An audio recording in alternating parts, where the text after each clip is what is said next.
अथ देव्याः कवचम्।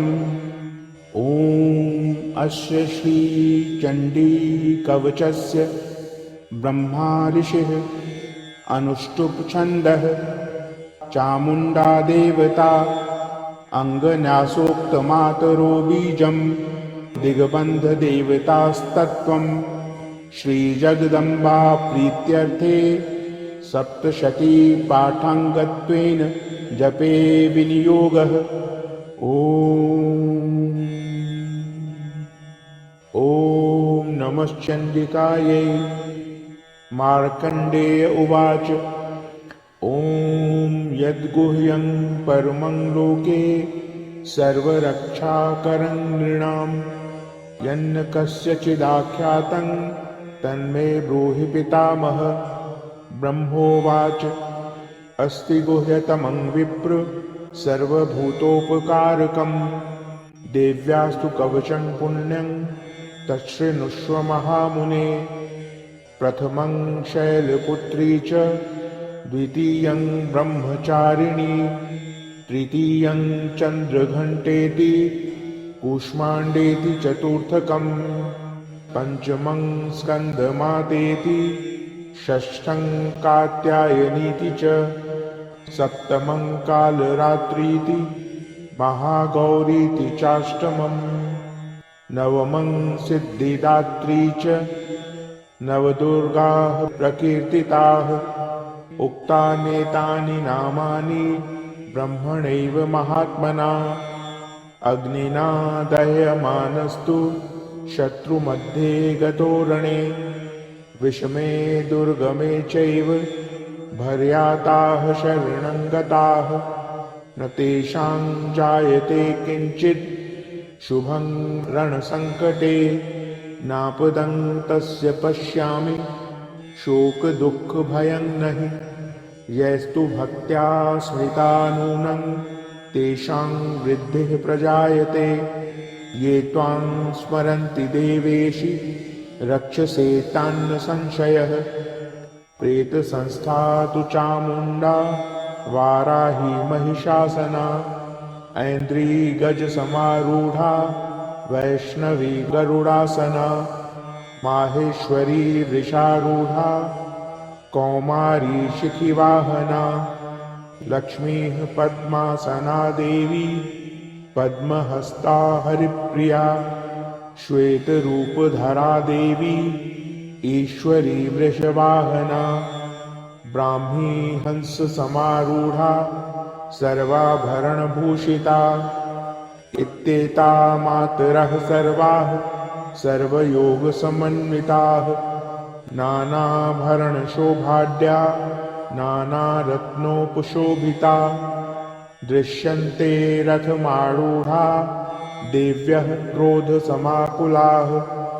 शङ्खं चक्रं गदां शक्तिं हलं च मुसलायुधं कीटकं तोमरं चैव परशुं पाशमेव च कुन्तायुधं त्रिशूलं च शार्दूलायुधमुत्तमं दैत्यानां देहनाशाय भक्तानां भयाय च धारयन्त्यायुधानित्थं देवानां च हिताय वै। नमस्तेस्तु महारौद्रे महाघोरपराक्रमे महाबले महोत्साहे महाभयविनाशिनी त्राहि मां देवि दुष्प्रेक्षे शत्रूणां भयवर्धिनी प्राच्यां रक्षतु मामैन्द्री आग्नेय्यामग्निदेवता दक्षिणेवतु वाराही नैऋत्यां खड्गधारिणी प्रतीच्यां वारुणी रक्षेत् वायव्यां मृगवाहिनी उदिच्यां पातु कौमारी ऐशान्यां शूलधारिणी ऊर्ध्वं ब्रह्माणि मे रक्षेत् धस्ताद्वैष्णवी तथा एवं दश दिशो रक्षेत् चामुण्डा शववाहना जया मे चाग्रतः पातु विजया पातु पृष्ठतः अजिता वामपार्श्वे तु दक्षिणे चापराजिता शिखामुद्योतिनी रक्षेत् उमामूर्ध्नि व्यवस्थिता मालाधरी ललाटे च भ्रुवौ रक्षेत् यशस्विनी त्रिनेत्रा च भ्रुवोर्मध्ये यमघण्टा च नासिके शङ्खिनी चक्षुषोर्मध्ये श्रोत्रयोर्द्वारवासिनी कपोलौ कालिका रक्षेत् कर्णमूले तु शाङ्करी नासिकायां सुगन्धा च उत्तरोष्ठे च चर्चिका अधरे चामृतकला जिह्वायां च सरस्वती दन्तान् रक्षतु कौमारी कण्ठदेशे तु चण्डिका घण्टिकां चित्रघण्टा च महामाया च तालुके कामाक्षी चिबुकं रक्षेत् वाचं मे सर्वमङ्गला ग्रीवायां भद्रकाली च पृष्ठवंशे धनुर्धरी नीलग्रीवा बहिःकण्ठे नलिकां नलकूबरी स्कन्धयोः खड्गिनी रक्षेत् बाहू मे व्रजधारिणी हस्तयोर्दण्डिनी रक्षेत् अम्बिका चाङ्गुलीषु च नखाशूलेश्वरी रक्षेत् कुक्षो रक्षेत् कुलेश्वरी स्तनो रक्षेन्महादेवी मनः शोकविनाशिनी हृदये ललिता देवी उदरे शूलधारिणी नाभौ च कामिनी रक्षेत् गुह्यं गुह्येश्वरी तथा पूतना कामिका मेढ्रं गुदे महिषवाहिनी कट्यां भगवती रक्षेत् जानुनी विन्ध्यवासिनी जङ्घे महाबला रक्षेत् सर्वकामप्रदायिनी गुल्फ्योर्नारसिंही च पादपृष्ठे तु तेजसी पादाङ्गुलीषु श्रीरक्षेत् पादाधस्तलवासिनी नखान् दंष्ट्राकराली च केशांश्चैवोर्ध्वकेशिनी रोमकूपेषु कौबेरी त्वचं वागीश्वरी तथा रक्तमज्जा वसा मांसान् अस्थिमेदांसि पार्वती अन्त्राणि कालरात्रिश्च पित्तं च मुकुटेश्वरी पद्मावती पद्मकोशे कफे चूडामणिस्तथा ज्वालामुखी नखज्वालां भेद्या सर्वसन्धिषु शुक्रं ब्रह्माणि मे रक्षेत् छायां क्षत्रेश्वरी तथा अहङ्कारं मनोबुद्धिं रक्षेन्मे धर्मधारिणी प्राणापानौ तथा व्यान मुदानं च समानकं वज्रहस्ता च मे रक्षेत् प्राणं कल्याणशोभना रसे रूपे च गन्धे च शब्दे स्पर्शे च योगिनी सत्त्वं रजस्तमश्चैव रक्षेन्नारायणी सदा आयु रक्षतु वाराही धर्मं रक्षतु वैष्णवी यशः कीर्तिं च लक्ष्मीं च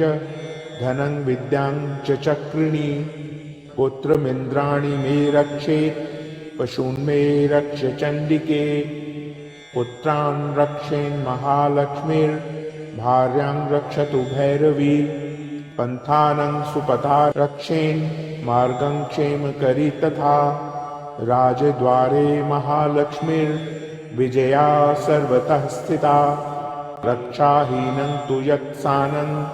वर्जितं कवचेन तु तत्सर्वं रक्ष मे देवी जयन्ती पापनाशिनी पद्मेकं न गच्छेत्तु यदिच्छेच्छुभमात्मनः कवचेनावृतो नित्यं यत्र यत्रैव गच्छति तत्र तत्रार्थलाभश्च विजयः सार्वकामिकः यं यं चिन्तयते कामं तं तं प्राप्नोति निश्चितं परमैश्वर्यमतुलं प्राप्स्यते भूतले पुमान् निर्भयो जायते मर्त्यः सङ्ग्रामेष्वपराजितः त्रैलोक्ये तु भवेत् पूज्यः कवचेनावृतः पुमान् इदं तु देव्याः कवचं देवानामपि दुर्लभम् यः पठेत् प्रयतो नित्यं त्रिसन्ध्यं श्रद्धान्वितः दैवी कला भवेत् तस्य त्रैलोक्येष्वपराजितः जीवेद् वर्षशतं साग्रमपमृत्युविवर्जितः नश्यन्ति व्याधयः सर्वे लूता विस्फोटकादयः स्थावरं जङ्गमं चैव कृत्रिमं चापि यद्विषम् अभिचाराणि सर्वाणि मन्त्रयन्त्राणि भूतले भूचराः खेचराश्चैव जलजाश्चोपदेशिकाः सहजा कुलजा माला डाकिनी शाकिनी तथा अन्तरिक्षचरा घोरा डाकिन्यश्च महाबलाः ग्रहभूतपिशाचाश्च यक्षगन्धर्वराक्षसाः ब्रह्मराक्षसवेतालाः कुष्माण्डा भैरवादयः नश्यन्ति दर्शनात् तस्य कवचे हृदि संस्थिते मानोन्नतिर्भवेद्राज्ञ स्तेजो वृद्धिकरं परं यशसा वर्धते सोऽपि कीर्तिमण्डितभूतले जपेत् सप्तशतीं चण्डीं कृत्वा तु कवचं पुरा यावद्भूमण्डलं धत्ते सशैलवनकाननं तावत्तिष्ठति मेदिन्यां सन्ततिः पुत्रपौत्रिकी देहान्ते परमं स्थानं यत्सुरैरपि दुर्लभं प्राप्नोति पुरुषो नित्यं महामायाप्रसादतः लभते परमं रूपं शिवेन सह मोदते। ॐ इति देव्याः कवचं सम्पूर्णम्। ॐ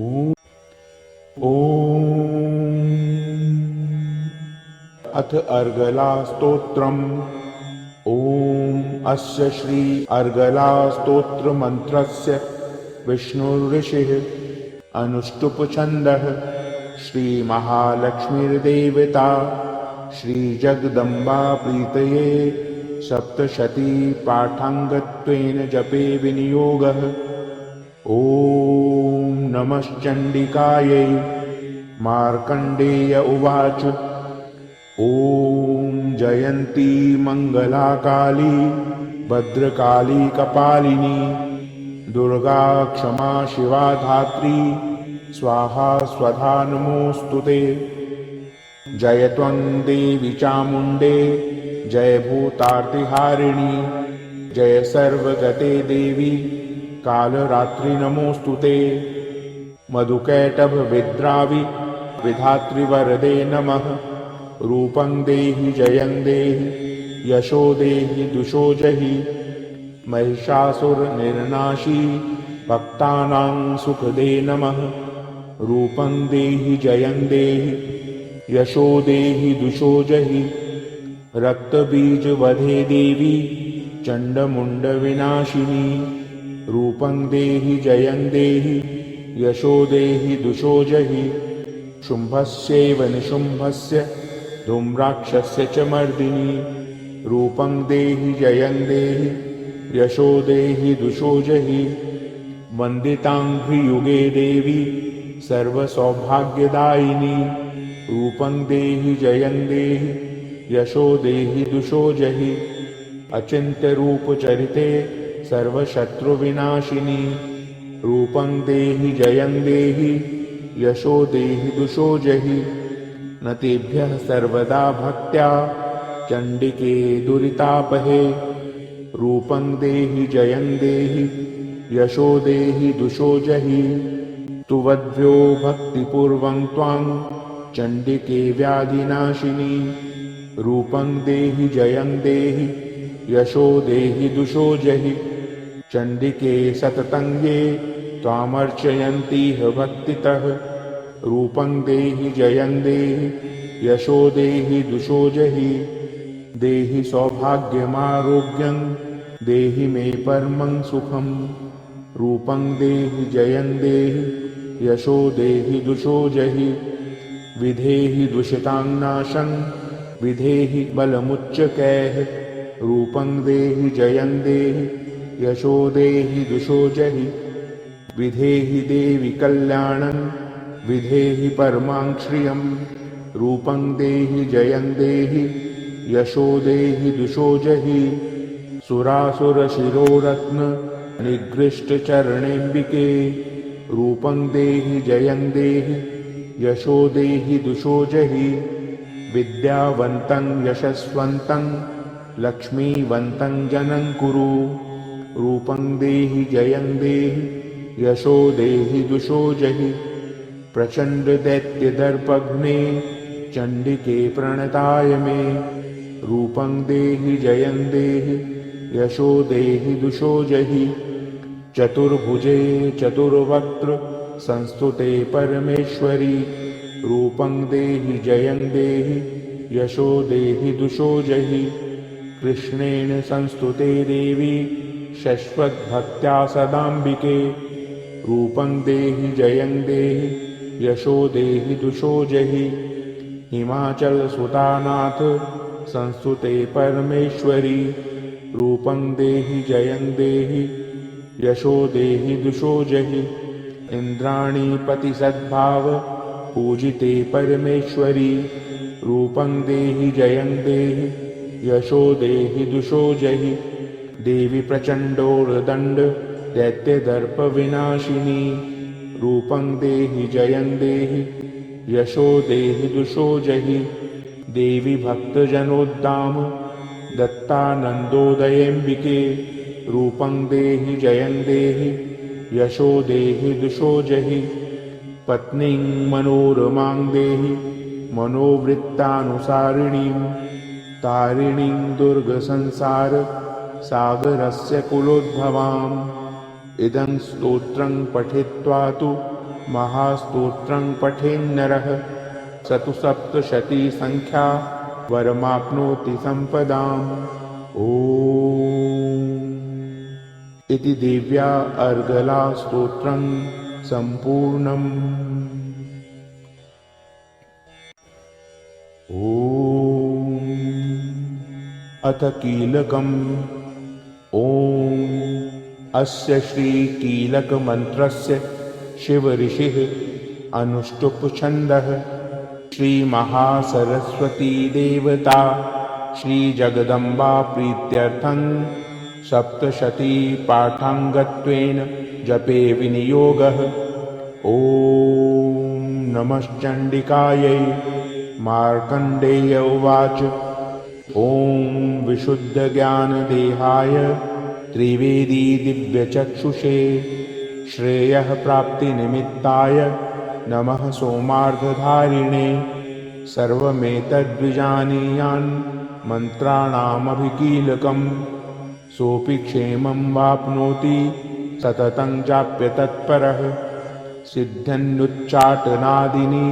वस्तुनि सकलान्यपि एतेन स्तुवतां देवी स्तोत्रमात्रेण सिद्ध्यति न मन्त्रो नौषधं तत्र न किञ्चिदपि विद्यते विना जाप्येन सिद्ध्येत सर्वमुच्चाटनादिकम् समग्राण्यपि सिद्ध्यन्ति लोकशङ्कामिमां हरः कृत्वा निमन्त्रयामास सर्वमेवमिदं शुभम् स्तोत्रं वै चण्डिकायास्तु तच्च गुप्तं चकार सः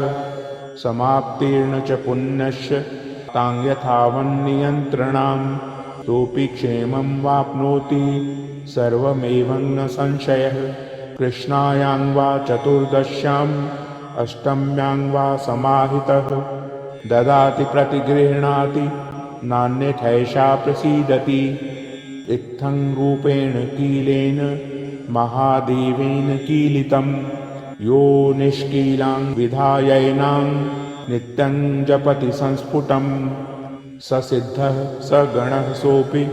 गन्धर्वो जायते नरः न चैवाप्यटतस्तस्य भयं क्वापीह जायते नापमृत्युवशं याति मृतो मोक्षं वाप्नुयात् ज्ञात्वा प्रारभ्य कुर्वीत न कुर्वाणो विनश्यति ततो ज्ञात्वैव सम्पन्नमिदं प्रारभ्यते बुधैः सौभाग्यादि च यत्किञ्चित् दृश्यते ललनाजने तत्सर्वं तत्प्रसादेन तेन जाप्यमिदं शुभम् शनैस्तु जप्यमानेऽस्मिन् स्तोत्रे सम्पत्तिरुच्यकैः भवत्येव समग्रापि ततः प्रारभ्यमेव तत् ऐश्वर्यं यत्प्रसादेन सौभाग्यारोग्यसम्पदः शत्रुहानिः परो मोक्षः स्तूयते सा न किञ्जनैः ॐ इति देव्याः कीलकस्तोत्रं सम्पूर्णम्। ॐ श्री दुर्गा सप्तशती नवमोऽध्यायः। ध्यानम्। ॐ बन्धूककाञ्चननिभं रुचिराक्षमालां पाशाङ्कुशौ च वरदां निजबाहुदण्डैः बिभ्राणमिन्दुशकलाभरणं त्रिनेत्र मर्धाम्बिकेशमनिशं वपुराश्रयामि। ॐ राजोवाच विचित्रमिदमाख्यातं भगवन् भवता मम देव्याश्चरितमाहात्म्यं रक्तबीजवधाश्रितं भूयश्चेच्छाम्यहं श्रोतुं रक्तबीजे निपातिते चकार शुम्भो यत्कर्म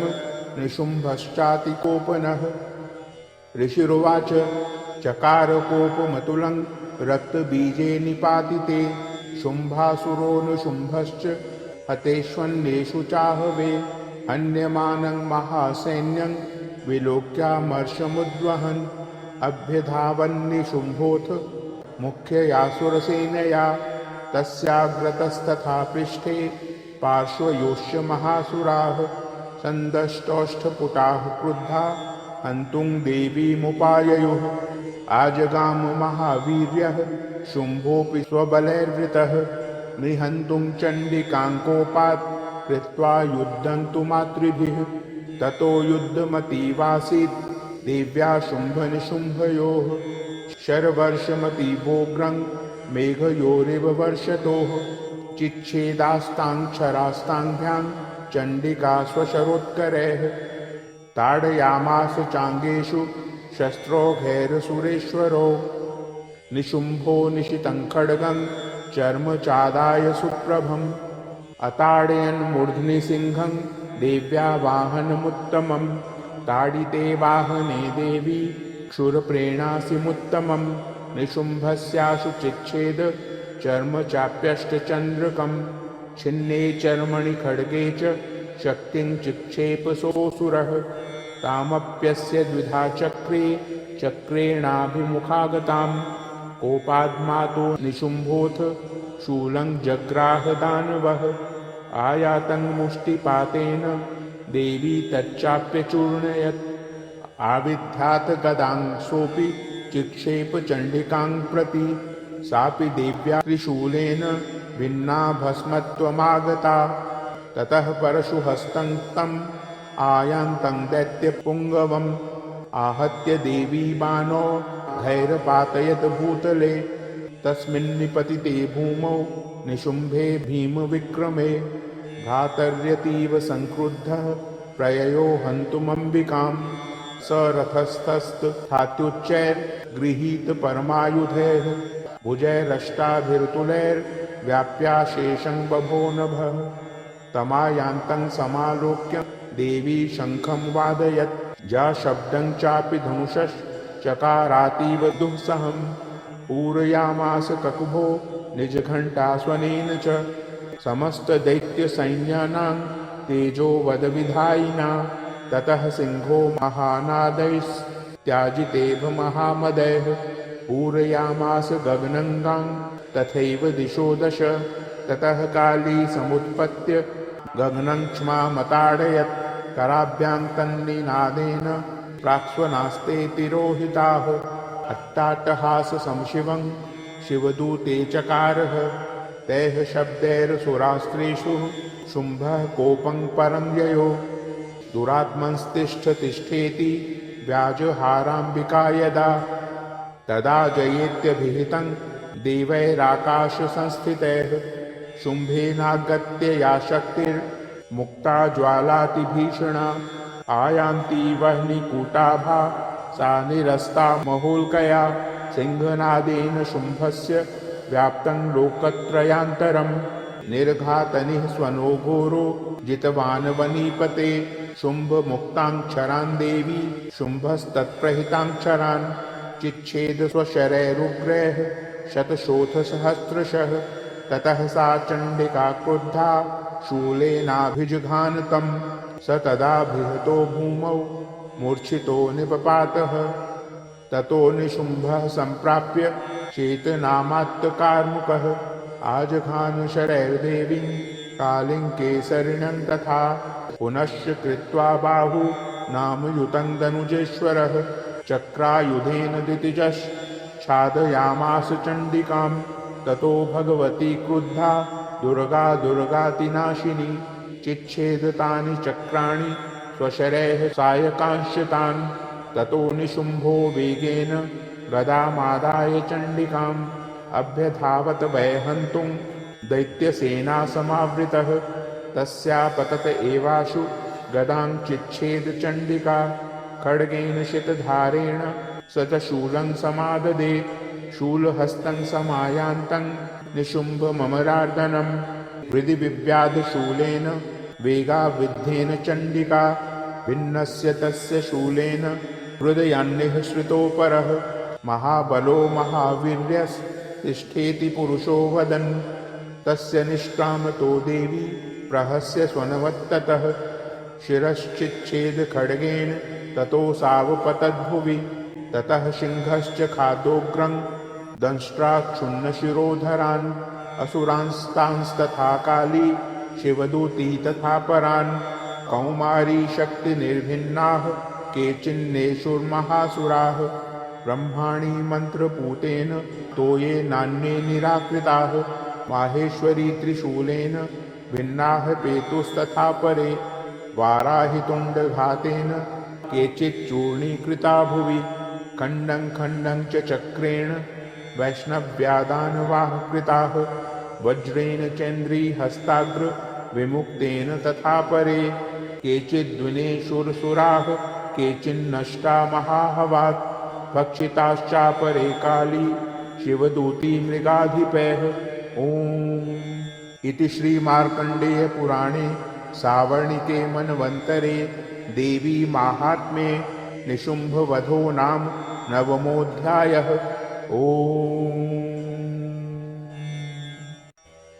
ॐ श्री दुर्गा सप्तशती दशमोऽध्यायः। ध्यानम्। ॐ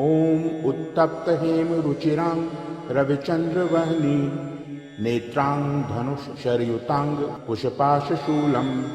रम्यैर्भुजैश्च दधतीं शिवशक्तिरूपां कामेश्वरीं हृदि भजामि धृतेन्दुलेखाम्। ॐ ऋषिरुवाच निशुम्भं निहतं दृष्ट्वा भ्रातरं प्राणसम्मितं हन्यमानं बलं चैव शुम्भः क्रुद्धो ब्रवीद्वचः बलाबले पादुष्टे त्वं मादुर्गे गर्वमावह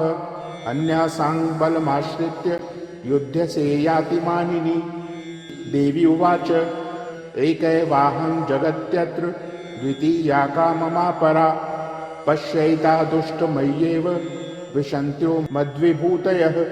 ततः समस्तास्ता देव्यौ ब्रह्माणि प्रमुखालयं तस्या देव्यास्तनौ जग्मुर् एकैवासीत्तदाम्बिका।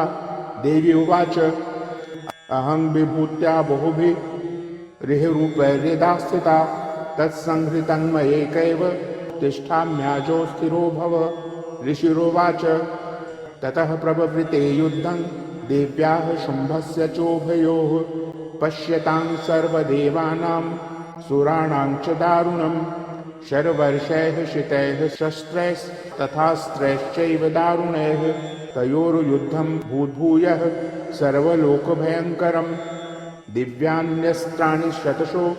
मुमुचे यान्यथाम्बिका बभञ्जतानि दैत्येन्द्रस्तत्प्रतिघातकर्तृभिः मुक्तानि तेन चास्त्राणि दिव्यानि परमेश्वरी